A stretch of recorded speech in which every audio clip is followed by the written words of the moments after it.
আজকে যে ইস্যুতে আমরা এখানে সংবাদ সম্মেলন করছি সেই বিষয়টি নিয়ে আপনি ইতিমধ্যেই অবগত। দেখুন, বাংলাদেশ ছাত্রলীগ সবসময় শিক্ষা প্রতিষ্ঠানের সুষ্ঠু সুন্দর একাডেমিক পরিবেশ রক্ষায় বিশ্বাস করে।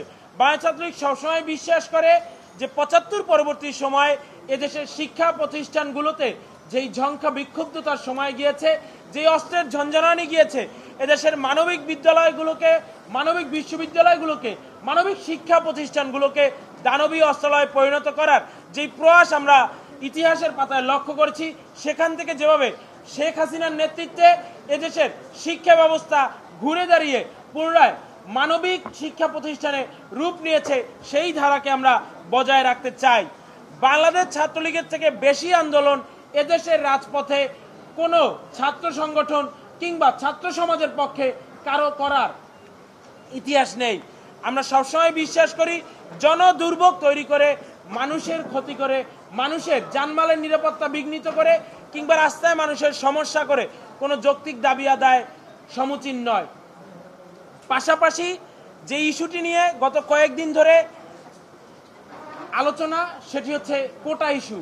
বাংলাদেশ ছাত্রলীগ সবসময় শিক্ষার্থীদের যে কোনো ভালো কিছুর সাথে ছিল, ভালো কিছুর সাথে আছে, ভালো কিছুর সাথে থাকবে।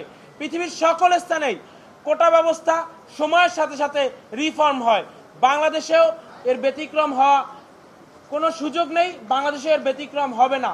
অবশ্যই কোটা ব্যবস্থার যৌক্তিক এবং একটি অন্তর্ভুক্তিমূলক সমাধান এদেশে আসবে এবং এই জন্য প্রয়োজনীয় যে কোনো প্ল্যাটফর্মে, যে কোনো টেবিল টকে বাংলাদেশ ছাত্রলীগ সবসময় শিক্ষার্থীদের মনের অভিপ্রায়গুলো, তাদের আশাগুলো, তাদের প্রত্যাশাগুলো তুলে ধরার মানসিকতাকে ধারণ করে।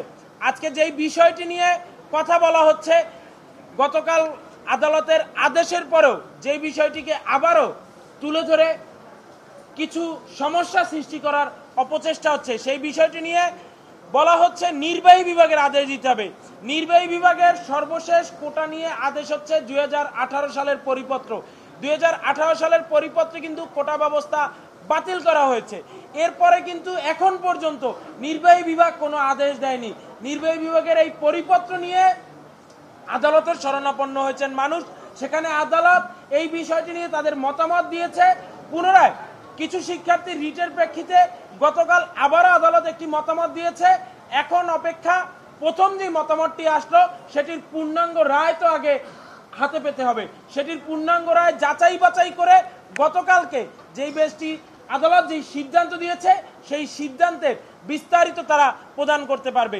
এর আগ পর্যন্ত কোনো কথা বলাটি কিংবা আদালতের এই আদেশ নিয়ে মন্তব্য করাটি সমীচীন নয়। সেটি কোনো কোনো ক্ষেত্রে আদালতের অবমাননারও সামিল হতে পারে বলে আমরা মনে করি।